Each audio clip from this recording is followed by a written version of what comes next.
Guys, आप लोगों ने लाइफ इंश्योरेंस, हेल्थ इंश्योरेंस और ऐसी बहुत सारी इंश्योरेंस पॉलिसीज के बारे में सुना होगा। जब आपको इन चीजों में नुकसान हो जाए तो आप कंपनी से क्लेम कर सकते हैं और वो आपको बदले में पैसा देती है। लेकिन क्या हो अगर कोई एलियन आपको नुकसान पहुंचा दे? क्या इसके लिए कोई इंश्योरेंस पॉलिसी के बारे में आपने कभी सुना है? शायद कभी नहीं सुना होगा। लेकिन यूएस के फ्लोरिडा में एक एजेंसी ऐसी है जो एलियन एब्डक्शन पॉलिसी प्रोवाइड करती है, और वो भी मात्र $20 में। इसका मतलब ये है कि अगर कोई एलियन आपको किडनैप करके ले जाए तो आपकी लाइफ इंश्योर्ड होगी।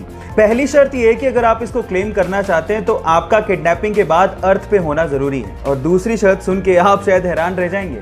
इसको क्लेम करने के लिए आपको जिस एलियन ने किडनैप किया है उसका सिग्नेचर आपके पास होना बहुत ज्यादा जरूरी है। अगर इंडिया में कोई ये पॉलिसी बेच रहा होता तो लोग जरूर पूछते कि मेरे माथे पे कुछ लिखा है क्या। खैर गाइस, क्या आपको पता है कि अंटार्कटिका को रेगिस्तान यानी कि डेजर्ट कहा जाता है? अब आप लोग सोच रहे होंगे अंटार्कटिका को रेगिस्तान क्यों कहते हैं? वहां पर तो चारों तरफ बर्फ ही बर्फ है, वहां पर कौन सी पानी की कमी हो गई?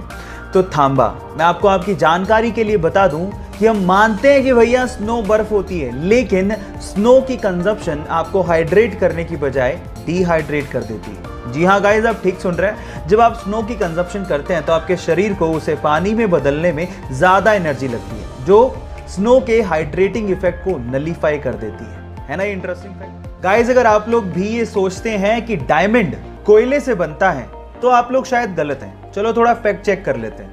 हम ये मानते हैं कि कोयला कार्बन से बनता है और डायमंड भी कार्बन से बनता है, लेकिन इसका मतलब ये कतई नहीं है कि हम लोग ये कह दें कि डायमंड कोयले से बनाया जाता है या बनता है। ऐसा कुछ भी नहीं है। मैं आपको आपकी जानकारी के लिए बता दूं कि जो कोयला होता है वो अर्थ से 2 या 3 किलोमीटर नीचे पाया जाता है और उसके साथ कुछ मेटल की इंप्योरिटीज भी होती हैं। लेकिन डायमंड एक्चुअली अर्थ से 90 किलोमीटर नीचे बनता है, और ये तब बनता है जब कार्बन बहुत ज्यादा टेम्परेचर और प्रेशर पे कंप्रेस हो जाता है ना। ये इंटरेस्टिंग फैक्ट। इसका मतलब ये हुआ कि डायमंड कोयला नहीं है, ये आप लोग ध्यान रखिएगा।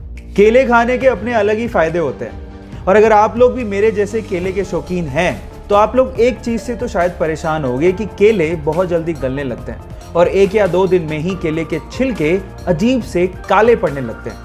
और अगर आप नहीं चाहते कि केले जल्दी खराब हो या केले के छिलके काले पड़े तो एक सिंपल सा हैक बताता हूं जो आपको बहुत काम आएगा, जिससे केले लंबे टाइम तक फ्रेश रहेंगे।